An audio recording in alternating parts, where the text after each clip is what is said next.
Donc on va expliquer aujourd'hui la mise en place d'une sangle sur les dispositifs Flowstop. Donc vous allez vous prémunir en achetant ceci. C'est ce qu'on utilise nous aujourd'hui. On les trouve chez Leroy Merlin entre autres. C'est ce qui fonctionne le mieux dans le béton et tous les matériaux durs. D'accord ?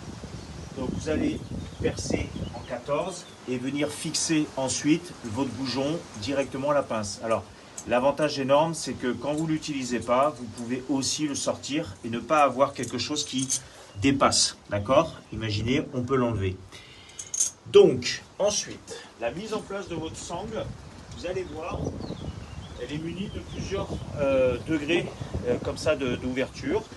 Nous, ce qu'on préconise, c'est que vous placiez le tout premier, vous n'avez pas à réfléchir, sur le premier trou que vous allez voir. D'accord ? Donc, je le place, je viens me mettre mon mousqueton. Voilà, à partir de là, je suis en place. Ensuite, l'idéal étant de la faire passer sous la poignée. Voilà. Et ce qu'il faut pour une bonne mise en place, c'est que vous allez d'abord gonfler votre premier coussin, le coussin du haut. Ça veut dire que vous allez l'avoir bien placé avec le V, vous avez bien les marques au sol, vous avez la languette qui touche le sol. À partir de là, vous savez que vous êtes à la bonne hauteur. Donc, vous allez mettre le mousqueton dans le trou qui correspond à ce que vous pouvez mettre dans l'anneau. D'accord ? Là, par exemple, vous venez voir, je suis sûr que je suis au bon niveau. Vous voyez ? J'ai pas trop à forcer. À partir de là, je suis en place.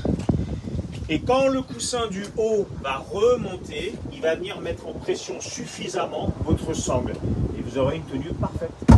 Je reprends, mon coussin du haut est bien positionné. On a bien mis nos sangles à 50 cm. Alors vous retrouverez tous les descriptifs sur la fiche produit de votre site en fonction de la largeur de votre dispositif. Les sangles ne se mettent pas tout à fait en ombre et au même endroit.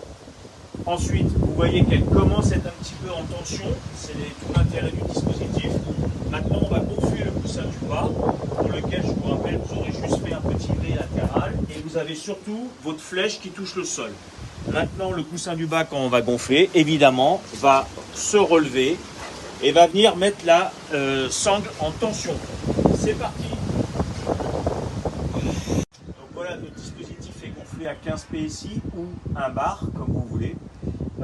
On va pouvoir constater que les sangles sont parfaitement en pression. Voilà, donc là, vous ne pouvez pas le bouger.